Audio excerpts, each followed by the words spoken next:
سادہ سا گھر اور نئی بہو۔ ایک سادے سے گاؤں کا گھر تھا۔ صحن میں مٹی کی خوشبو اور دیواروں پر سادگی جھلکتی تھی۔ نئی نویلی بہو سر پر دوپٹہ لیے خاموشی سے گھر کے کاموں میں مصروف تھی۔ چہرے پر حیا، آنکھوں میں ادب تھا۔ وہ دل ہی دل میں دعا کرتی تھی، یا اللہ مجھے اس گھر میں عزت اور صبر عطا فرما۔ ساس کے دل میں حسد۔ ساس کونے میں کھڑی بہو کو دیکھ رہی تھی۔ بہو کی نیکی، خاموشی اور عبادت ساس کے دل میں کانٹے کی طرح چبھنے لگی۔ ساس نے دل ہی دل میں سوچا، یہ لڑکی خود کو بہت نیک سمجھتی ہے، میں اسے چین سے نہیں رہنے دوں گی۔ حاملہ بہو۔ کچھ مہینوں بعد معلوم ہوا کہ بہو ماں بننے والی ہے۔ بہو نے شکر ادا کیا، مگر ساس کا رویہ اور سخت ہو گیا۔ بہو کمزوری کی باوجود کام کرتی رہی، کسی سے شکوہ نہ کیا۔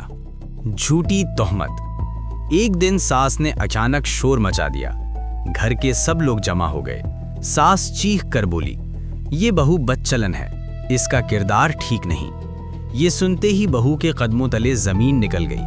آنکھوں سے آنسو بہنے لگے، ہاتھ کانپنے لگے۔ شوہر کا رویہ۔ شوہر ماں کی باتوں میں آ گیا۔ اس نے بغیر سچ جانے بہو پر سخت الفاظ برسائے۔ بہو نے روتے ہوئے صرف اتنا کہا، مجھے صفائی کا موقع دے دیں، مگر کسی نے نہ سنی۔ اللہ پر چھوڑ دینا۔ رات کا وقت تھا۔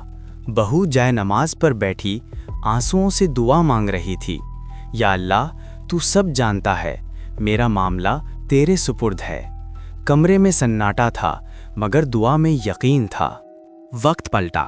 کچھ دن بعد ساس کی باتوں میں جھول ظاہر ہونے لگا۔ گاؤں کی ایک عورت نے سچ بتا دیا۔ بات پھیل گئی، حقیقت سامنے آنے لگی۔ سچ کا ظاہر ہونا۔ بالآخر سب کو معلوم ہو گیا کہ تہمت جھوٹی تھی۔ شوہر کا سر شرم سے جھک گیا۔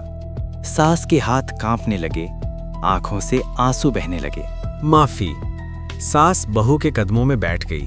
بیٹی، مجھ سے بہت بڑا گناہ ہو گیا، مجھے معاف کر دو۔ بہو نے آنسو صاف کیے اور دھیمی آواز میں کہا، میں نے تو سب اللہ پر چھوڑ دیا تھا۔ انجام۔ بہو کو عزت ملی، حق ملا۔ ساس کو اپنی غلطی کا احساس ہوا۔ سب کی آنکھیں نم تھیں۔ سبق: صبر کرنے والا کبھی ہارتا نہیں۔ اللہ دیر کرتا ہے، اندھیر نہیں۔